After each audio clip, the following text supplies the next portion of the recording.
Hi, it's Bumble. Welcome back to my channel. So I'm actually really happy that I rewatched this movie. I should say I actually haven't seen this movie since it came out. I think just because it's only the first one that I have in DVD. So that one I like grew up with and stuff. Like this one came out in 2008. I thought it was newer than that, but I think the entire Madagascar trilogy was like within the 2000s. I don't know what year the third one came out. Like I remember being a kid for all of them. But yeah, with the second and third movie, I've only ever seen them in theaters and I have not watched them since. But this one was good enough where it's like I remember I liked it. I remembered there's like a bunch of different plot lines going along. Like every one of the main characters has like their own storyline and stuff, and I kind of remembered like at least some of them, but there was a lot of stuff I didn't remember, so it was like just right for me where it's like I was familiar with things and it wasn't all like completely new, but there was still a lot of things I didn't remember, especially with like some of the characters. And this movie was really fun. I will say I won't be watching the third movie just because I mean, that one's on Netflix too. I could watch it, but I remember I didn't really like it. I mean, maybe it's actually fine. I mean, I did tell my dad, because my dad watched this with me. I was really happy about that too. I told him this morning, I was like, hey, the second one, I think it's on Netflix, because I like checked the day before. And he was like, yeah, I'll watch it with you. And we watched it. He liked the first one a lot. He was like, I liked the first one a lot better, but I think he enjoyed this one too. We both laughed at a lot of the jokes, a lot of the like same jokes and stuff. I think I laughed like a little bit more than he did. I share a somewhat similar opinion. I like this one. I think I actually like it as much as the first one, or like almost as much as the first one. I'd say I'd say they're both like pretty good, and that's a good thing, because I feel like I can't always say that with like a direct sequel to something. I think the first one is a bit funnier. It's like the timing, and it is nice with the first one. It's like the four main animals, they're like all together and stuff. Like it's nice they all have their own like different plot lines and character development, and they can like develop without needing to be around each other all the time, where it's like Alex is the main character, but you check in with the other characters every once in a while, and that's really nice. But then it also means you don't have a lot of time in the movie where they're together. Like there's a few times in the movie where they have like what I'll call like a little group meeting inside the broken plane, which is nice because they get to like kind of fill each other in and what's going on, and in the end they all end up together. But that was, I think, something I missed from the first movie, and I just find the first movie are funnier. Like this, don't get me wrong, this one is definitely funny. I wrote down a lot of the jokes, and there's plenty of jokes they like get away with some stuff too. And I think the emotional heart of this one was good as well. Like the first movie, like this one and the first one, they're one of the main focuses of it is like Alex and Marty's friendship, but they have a really nice scene about that later on in the movie, even though they're not together much. But it's like the first movie is really like about, I mean, yeah, Alex does end up going wild and stuff, and they have to figure out what to do about his hunger and the Fusas and stuff. So there's like a focus on him more in the second half, but I feel like the first movie is really more about like Marty is the main character of, he's the one that wants to like go into the wild and is the one having the midlife crisis and stuff. But with this one, you can tell from like start to finish, Alex is the main character, and it's about him. You get to see his backstory as a cub and him reuniting with his family, which is really nice. It's like nice with that. I think my thing with it though is like, I'm assuming the other characters, maybe like judging from their reactions when they get to Africa, that they also were probably like kidnapped from the wild and raised from activity. I'm assuming, I don't know. But I mean, you do see that when Alex is brought over to the zoo when he's a cub, when he ends up like ending up there and everything, that the other three are already there and they're also like similarly aged and really little. So I'm assuming that they were probably in similar situations. They don't get anything with like family members or whatever. They do get to meet other of their own species. I'm assuming it's like the first time for them, because it's like their reactions of like, oh, I've never seen another of my species before. So I'm assuming that they're like a similar situation with Alex, but it's only Alex that gets to like actually reunite with his family, which I mean, I get it, that's like supposed to be the main thing with the plot. But But yeah, with the third one, like in comparison to this one I at least sort of remembered, and I remember I liked. I don't think I probably hated the third one. It's just I don't really remember it, and they end up in the circus, and I don't care. It's one of those things. It's kind of like Toy Story 3 for me, compared with like, you know, how the series kept going after that, and now I can't believe there's gonna be a Toy Story 5. Where like Toy Story 3 had like a really nice ending that wrapped everything up, and then they decided to make more, and that's how I feel with this one. This one ends really nicely. They do leave the opportunity for like a sequel, because the plane that they spent the whole movie building, it ends up leaving, which I'll get to the reason why like later, but the plane ends up leaving and the group is in Africa at the end of the movie. They don't like fly back to New York or anything, so and they do mention the people in the plane of like, yeah, we can like come back for you and stuff, you know, and the group's like, yeah, there's no rush, we'll hang out here for a while. And this would have been a really nice place for the series to end, because, you know, Alex has found his family. I don't think he's gonna just leave them. I mean, unless the group was gonna go to New York, but it seemed like they all kind of settled here and everything. And like they've traveled around so much at this point that I feel like it would probably be weird for them to go back to being in captivity in New York anyway. Compared with like Africa, where they can, you know, they're amongst other animals and they can roam around and they're not having to be in like cages and stuff anymore. So I can't imagine them going back to New York. So I feel like this would have been a really nice place to end it. And then, you know, they end up making a third one. I think with the third one, they end up staying in the circus, and I like could see that as a compromise of like, at least for Alex, of like he'd get to perform but not have to be in the zoo and still have like the traveling. But I feel like, I don't know for the other characters, but I feel like this was like a really nice place to end it. So I want to pretend like the third one, I mean, maybe there is funny stuff in there, maybe it turns out to actually be really good. I don't know, if you guys convince me, if you want me to like talk about the third one, because again, I haven't rewatched it since it was originally in theaters, I'll do that. But otherwise, I'm good with stopping with this one. My dad didn't care about watching the third one either anyway. But yeah, let's talk about this movie. I just had to kind of get my opinion with that out of the way. I like the whole beginning. Well, the beginning is like this backstory of like baby Alex as a cub and how he ends up in New York in the first place. And they even do a similar thing of like him in a box with a hole in it and floating in the water and in the same pose and everything. And I was thinking of like putting that into context of the first movie. Do you think like he might have had like flashbacks or something of in that being in like that exact situation as an adult? I feel like seeing this scene in this movie with that makes watching the first one again, which I mean I watched these in order and I didn't remember this part, but like I feel like it would put it in like a bit of a different context. But anyway, after that they end up, I like that because of that little comment where, you know, they're originally in the end of the first movie going to leave on the boat, and there's that little comment that one of the penguins makes of like, hey, should we tell them that the boat's out of gas? And that's like kind of a funny little joke at the end of the movie, but I like how they keep that. They don't mention anything about the boat, but the second one, you know, when it like fully starts and everything, it's that the group is on the plane and they're getting ready to leave, the broken down plane that no one believes in. And you do see the boat, like it's still there, but it's still like kind of stationed at the beach. So they don't mention about the no gas thing, but I like how it's like they remember that of, okay, they're gonna have to find another, because I was saying that at the end of the review of the first movie of how I didn't remember how they left if they can't use the boat, but it's that they use the plane, which somehow it ends up working. But the whole part of them leaving in the plane, and the lemurs have built like a makeshift airport, which is kind of interesting because Alex has a line about the lemurs now knowing how to like use toilets or whatever, but the lemurs have airport security, so I don't know. And I always hate thinking about this, but you know, in every movie where there's airport security, I feel like that implies that 9/11 happened. But I was already thinking about 9/11 at the start of this movie anyway, not just because, you know, the characters are New Yorkers and stuff, which they make several references to New York throughout the movie,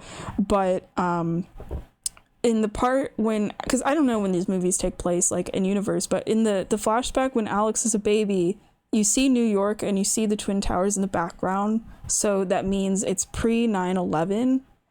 Assuming that, you know, he's like an adult and stuff, and the movies Oh, no, wait. I think you can probably do the math with that. I was thinking, like, he's an adult in, like, the first two, the rest of the movies and stuff. So it would be probably after 2001. But then the whole thing with the first movie is, like, Marty has turned 10, so it's definitely after. Okay, sorry. I'm, like, putting too much into this. But that's just interesting that you can figure out time-wise, because of that. Yeah, but the whole airport thing, that they build an airport and they try to stop Mort from getting on the plane, and then Mort's not really in the movie much, which I thought was fine, actually. Mort's just kind of whatever to me. I do like that they try to sacrifice him in a volcano. I thought that was gonna work, because Mort ends up washing up on a beach somewhere, and then it somehow ends up in Africa. I didn't even think he was on, like, the same continent, but he ends up finding King Julian by the end, because of course he does. And then they try to throw him in a volcano, and I really wish that worked, and instead a shark ends up getting sacrificed. But I think my other thing with this too, I'll get back to the plane stuff in a minute, is like, there's all, like, I'm glad that the characters all get screen time, but I feel like there's just too many storylines going on, because it's like, here, I'll kind of summarize them. Alex is basically going through the plot of The Lion King, which I'll get into in a bit. Gloria, I like that Gloria and Melman's storylines are actually connected. I thought that was nice, where, like, Gloria is trying to find love, and Melman becomes a doctor and thinks he's gonna die, but it's also that he has a crush on Gloria, and that's how their storylines end up kind of connecting and stuff. And then Marty's thing is that he all of the zebras are the same, and it freaks him out. And Julian is the self-proclaimed king of everyone, even though he's not, and he is trying to take charge, and there's stuff with a volcano that's happening, and the penguins are trying to have the plane assembled, which ends up, I thought that was just going to be a side plot, but no, it actually ends up affecting, like, the main plot by the end. But the penguins are leading a group of the monkeys, the two from the zoo and a bunch of other monkeys, to build the plane. And then there's humans, which includes the old lady character, who is now one of the villains of this movie, technically.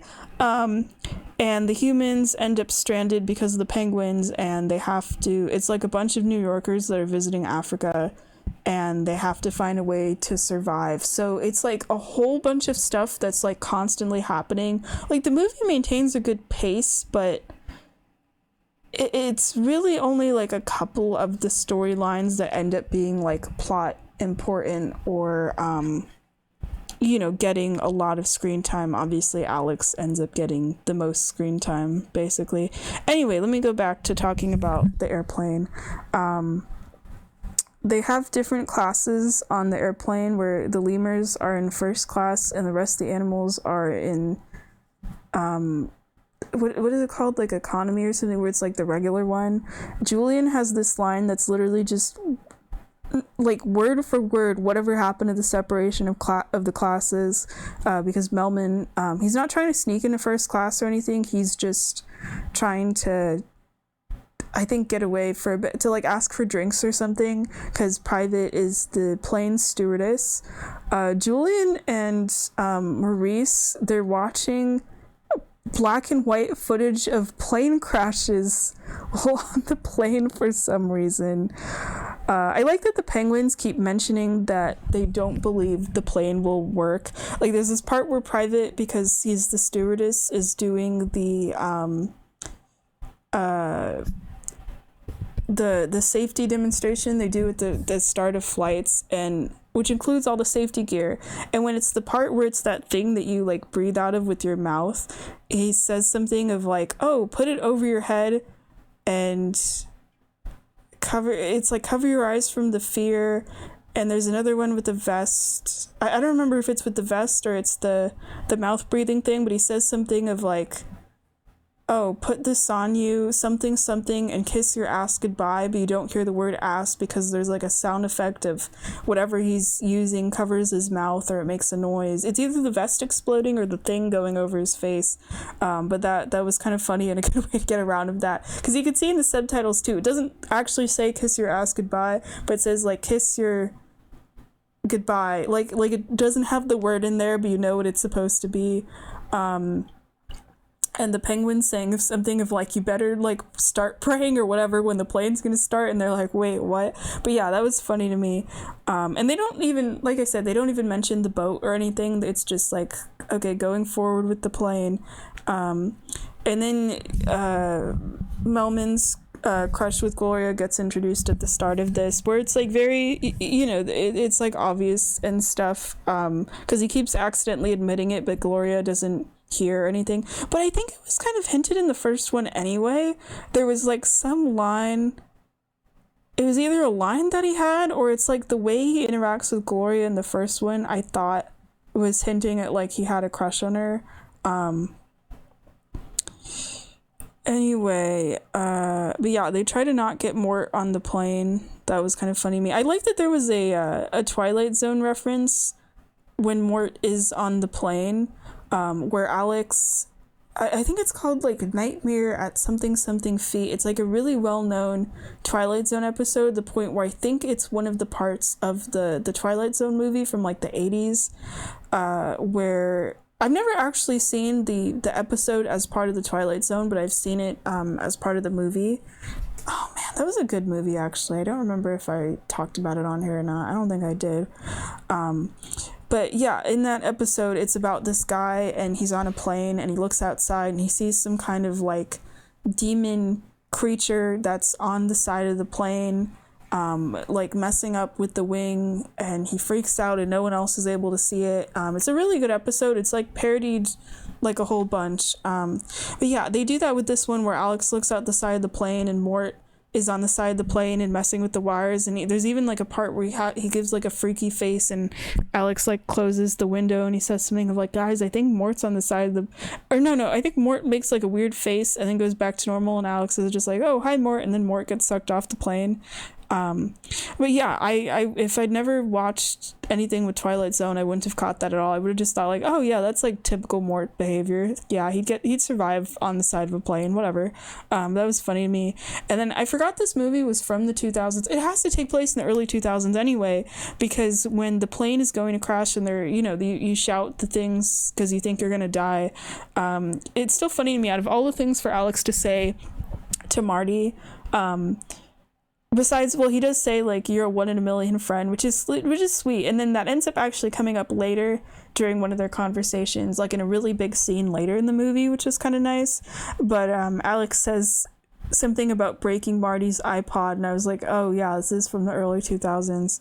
And then when Skipper is giving directions, I think to Rico, about how to land the plane when it's gonna crash, he says, just give it a little smooch, like referring to the ground, just give it a little smooch like you're kissing your sister. I'm like, bro, what?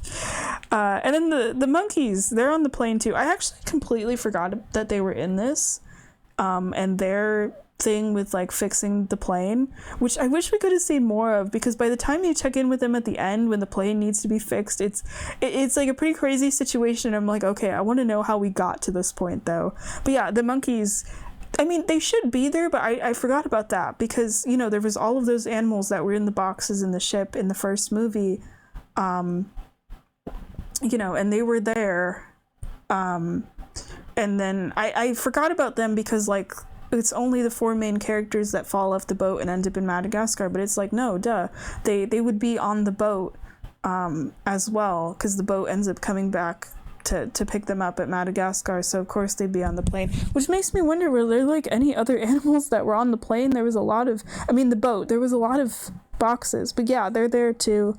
I was like, what are these guys doing on the plane? And then I remembered, but they are like plot important and stuff. But yeah, the plane crash scene, it's a fun scene. I know that sounds messed up to say about a plane crash, but it's like a really crazy scene, where all the characters are freaking out and Gloria sleeps through the whole thing. And You find out that Skipper, there's a little, like, one of those little dancing hula dolls that's at the front of the plane, and Skipper ends up falling in love with the hula doll, and that also has to do with some stuff with the plot that I'll mention about later. Rico ends up pulling a knife on Alex because he keeps trying to take charge, and then when he's told by Skipper, like, okay, you fix the plane then, and Alex doesn't want to, he just gives the position back. And then you see that they introduce the humans and the old lady at that point, where the old lady, like in the first movie, I think it's just that she beats up Alex with her handbag, but in this one she full on like beats the crap out of him. It's a full on fight. Oh, something else too, I forgot to mention, I feel like animation wise and stuff, this one is like a bit less erratic in a sense. Like the character, like in the first one, it was especially with Alex, but with like all of the characters where they're like moving like super duper fast all the time, especially in the background. But something I do kind of miss is like the first movie had a lot of like characters in the foreground and characters in the background very suddenly that I really liked. It was really good at its use of like perspective of where things are on screen and the characters and stuff. This one doesn't have that, which makes it feel like a little less special, and I was bummed about that. They do the San Diego joke again, because they do, you know, they bring back some of the gags and stuff. Like they bring back the old lady, but she's not there as a gag. She's one of the villains of the movie. They have the San Diego line again, where they try to change it a little, where Melman's saying like, yeah, I think this time we're in San Diego, I'm like 40% oh, hold on, my mom's messaging me, one sec. Okay, let me go back. My mom, tomorrow's Mother's Day, but she's visiting folks, but gets to come back tomorrow, so she was messaging me for a little bit. Anyway, yeah, Melman is like, I'm like 40% sure that we're in San Diego, and I feel like the San Diego line isn't as funny here, because the two things that make it funny for me, in like the first one, is that the group is staring at the ground and you only see Melman's body, and his head like suddenly dunks in frame and it's like right in the front, and then that just visual is funny, but it's also the way he's like San Diego, like it's the way the line delivery that especially makes it funny, and it just comes out of nowhere too, within like that scene and everything. So it makes it funny, but then in this one it just feels forced, and he says it in like a completely like normal tone of voice, like, you know, he's saying it just because like it's the San Diego line, so it's not really as funny. I did appreciate the line about deja vu that I think is in the same scene, where Alex says, because he's looking, you know, they're in Africa now, of like, this feels like deja vu, you know, because he's like lived there and stuff, and one of the characters says something, and then he says the deja vu line again. I thought that was funny. The zebras all being Marty clones I thought was kind of funny, but then that actually turns into stuff with Marty's storyline, which I thought was cool. I'll talk about that when it pops up in my notes. It turns out the only characters that could beat the old lady, which I find really interesting, because like, you know, the line characters never fight her. She beats the crap out of the other villain at the end of the movie.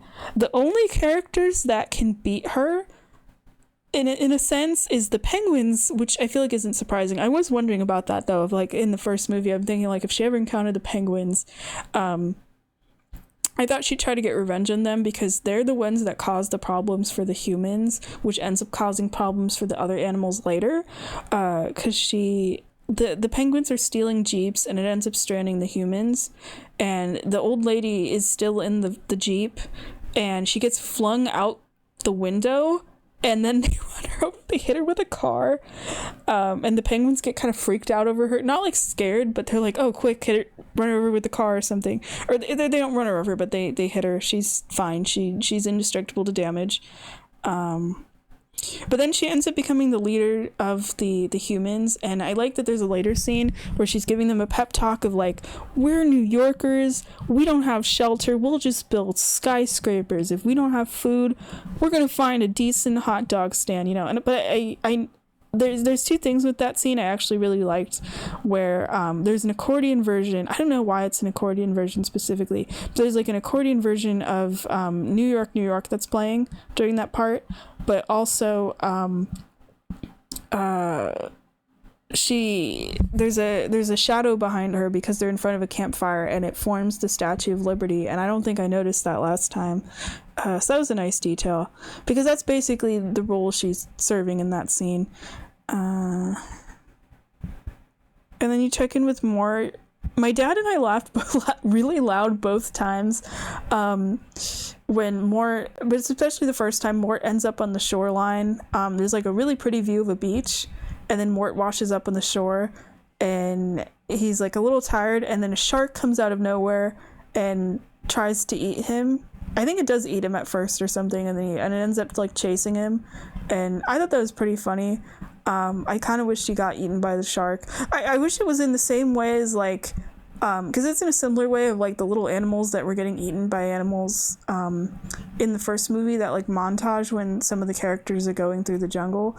But yeah, I mean, they need to keep Mort alive for the King Julian show, which I should Google that actually. I don't know when in the Madagascar timeline that the Penguins movie or the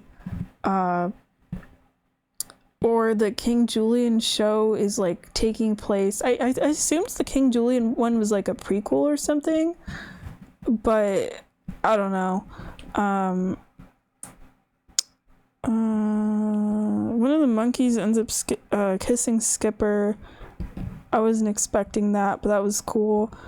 I like when Alex, and it's one of those references where I'm only getting it now because I'm familiar with the source material, where Alex, he ends up having to get into a fight to earn his place in like the Lion Pride, and it's literally just West Side Story. Like they even have, like, he's not just, okay, so if you've never seen West Side Story, I've talked about the wait, I don't remember when it was posted. At some point, or maybe it's already happened, the remake of West Side Story, I've talked about it, but it's like a really famous intro with West Side Story where the characters are snapping, and it's this kind of jazzy instrumental music that's playing that they're snapping to. It's a really, really cool part of the movie, and they literally do the exact same thing. It's not even just Alex doing the motions, they literally play that little tune. They're like, do-do-do-do-do, yeah. That was cool. I mean, I knew he was gonna do like dancing and stuff. I thought it was gonna be like a pop song that started playing or whatever, but no, he's going back to like musical theater roots here. The thing with this storyline that I think was kind of just distracting to me is how similar it is to The Lion King. I don't know if that's supposed to be on purpose or not.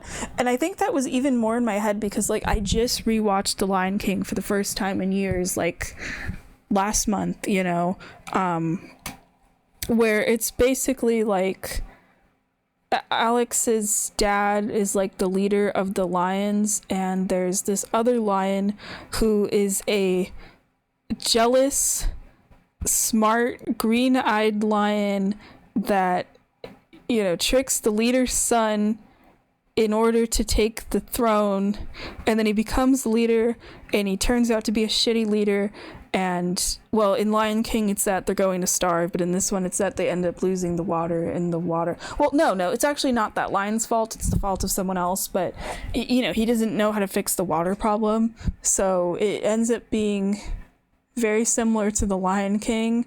And I think that made me like the villain a little bit less. I mean, he's not as charismatic as Scar anyway, but that was just kind of distracting me with Alex's like lion family plot line and stuff. But I mean, it's still fine. Like I like the parts when it's like Alex and his parents, like his conversations with his dad, I thought were good. Because there's that whole thing of like his dad being like, yeah, you're not a real lion because you dance and stuff. Like Alex doesn't know how to fight. But I feel like that's, not really his fault because he was like pretty much raised in captivity. He never had to like learn how to hunt for food or fight competition because he was literally given his food on a silver platter.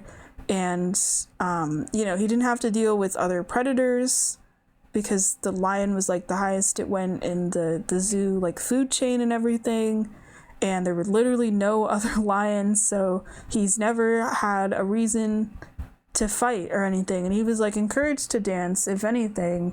So that's just kind of, but I do like that the dancing isn't because like he was raised in New York or because he was raised in captivity, because you see in the little flashback that he was already into dancing. Like that's just who he is as a person. But yeah, I felt bad for him because, you know, his dad expects him to be a certain way, but like because of Alex's upbringing in the zoo, there was no way he was gonna like turn out that way unless they like raised him with other lions or something. But yeah, Melman, I'm going to talk about Melman and Gloria now. Melman ends up becoming a witch doctor, and then they have this thing where he thinks he's going to die in 48 hours.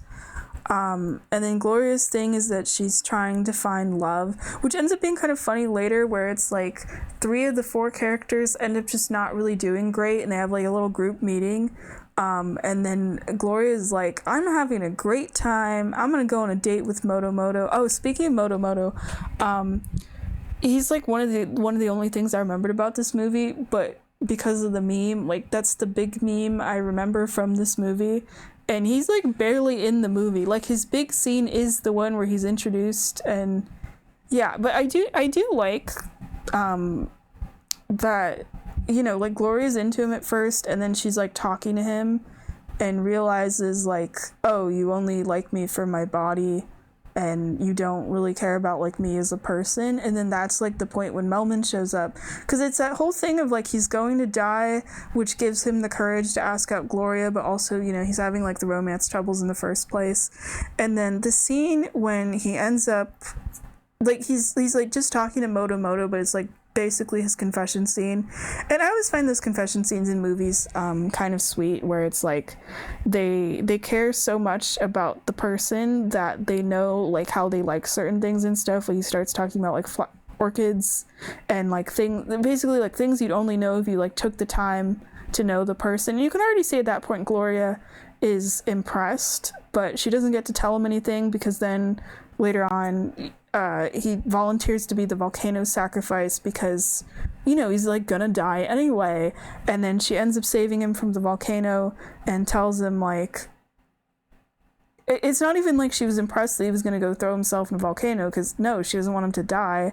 But she's like, oh, you really bent all those things, huh? And they end up becoming a couple, and then that's nice. I like how in that way their stories intertwined. I mean, I feel like I could tell from the beginning, because like as soon as he mentions about like the crush thing, and Gloria's saying like, oh, I'm wanting to find somebody to date and to go into the breeding program, you know, like they're gonna end up together by the end. But I thought that was one of the nicer storylines, just theirs together in the movie. Yeah. That it was kind of funny, but also kind of sad that they have like the 4 animals have the group meeting. Oh, and like Chris Rock voices all of the other zebras, so that doesn't help with this. And it turns out the zebra that was in their little group meeting on the plane wasn't even Marty. It was just some other zebra. And they have it be like a big deal. It's like kind of the breaking point between Alex and Marty. Or not even really like the breaking point, because they weren't arguing or anything before. They were like best buddies and stuff, you know, from the beginning of this. It's just that Alex thinks he's talking to Marty and he's not, and then it turns into a fight because it has to do with Marty's storyline of like, oh, all the zebras are like me and now Alex can't recognize me, I must not be special. But it also shows he's kind of a dick. But then again, like Alex is still like self-centered at the beginning of this too.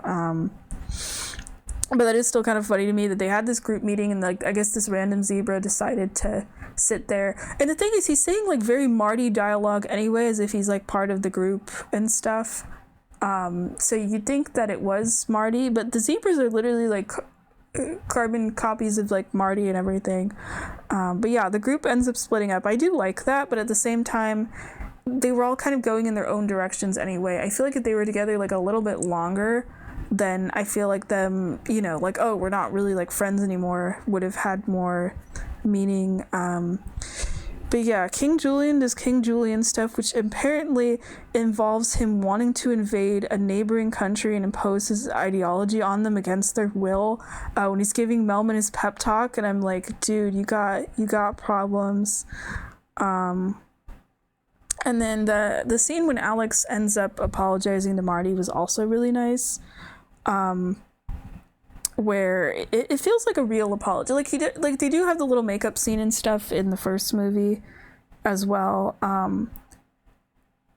But I feel like Alex's apology scene in this one is a lot better, because he's not only apologizing for like, oh, I'm sorry, Marty, I couldn't recognize you compared to like all of these other zebras that look and sound like you, but he also mentions about like, I'm sorry for like the stuff at the zoo, like even all the way to like the beginning of the movie, where in the first one, where, you know, he's being incredibly self-centered and putting Marty down without meaning to, or no, he was, of like, what are you thinking of going out in the wild? Because I feel like that was the most like Alex has ever been like mean in these movies to Marty. So I'm glad that it's like he's sort of learned a bit more and being like, hey, I'm sorry I was like such a dick for those moments too.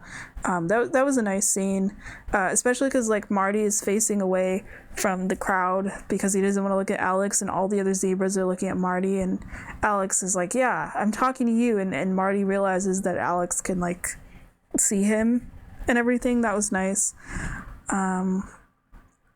And something I completely forgot too, I forgot about the dam, and how that ends up affecting the watering hole, like how everything kind of connects at the end, where, you know, the penguins take the jeeps at the humans, and the humans end up stranded, and then they want to try to find a way to survive. And it's just like a casual thing that's mentioned of like, yeah, we're going to build a dam, we're going to get food, but then they really do build the dam, and I'd forgotten about that, because then the animals are like, oh, the watering hole, what's up with the watering hole? And I like didn't remember what was up with the watering hole, and it turns out the humans building the dam stopped the water from flowing, so the watering hole dries up, so then they have to like fight I thought they were gonna fight the humans. That would have been funny, but instead they have it be that thing where it's like Alex, you know, his talent that everyone was putting down saves the day in the end. It's one of those,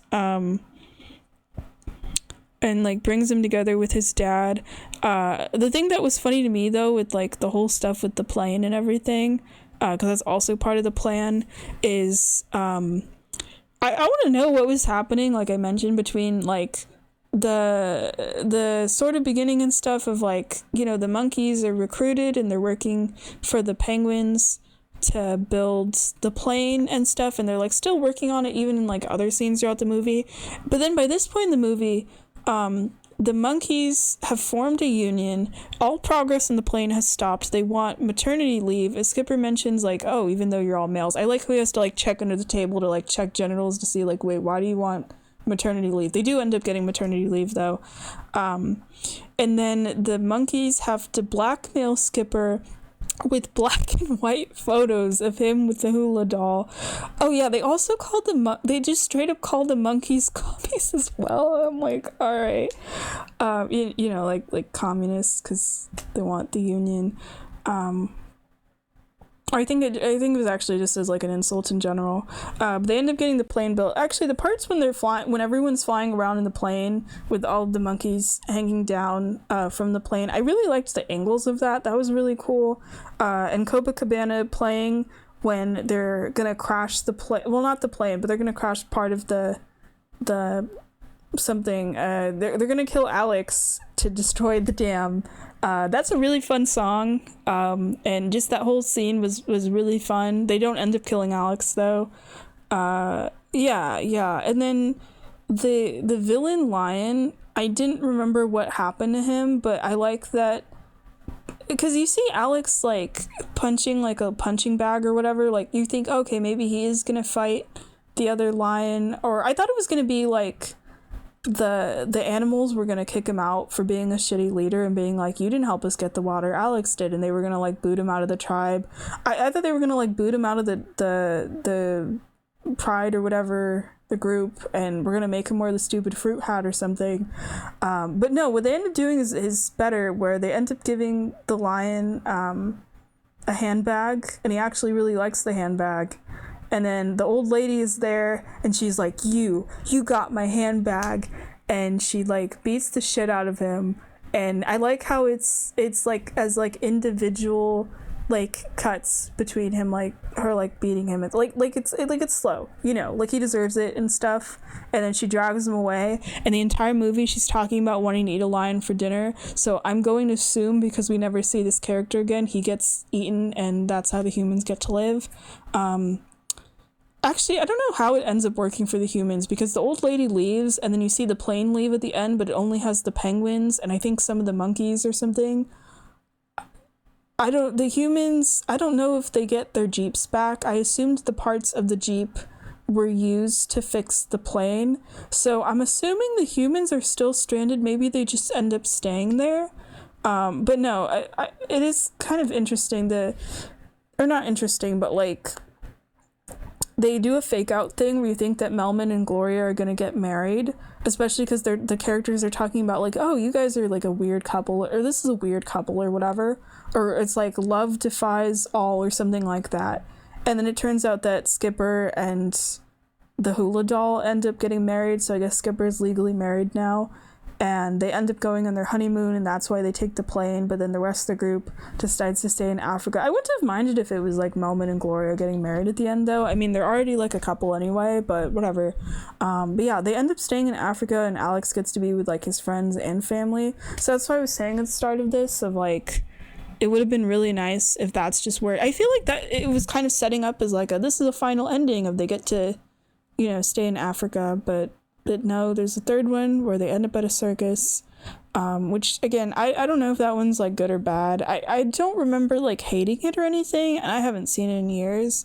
I just remember like the trailer wasn't really funny, and that just feels weird to me. Of like I feel like it makes sense of like they end up going to Africa because they've like lived in the zoo, and in the first movie it's like they're going out to the wild, and I mean they technically do, they go to Madagascar, but it's not like the wild for them. But then here it's like they're with the other animals and everything, and it's like the complete opposite of like them being in the zoo in New York and stuff. But then the third one being like they go to the circus feels kind of random to me, but whatever. I'm not gonna watch it unless you guys want me to, but I'm perfectly happy in my mind treating like this one as like, okay, that's it for the Madagascar movies, at least with these like main characters.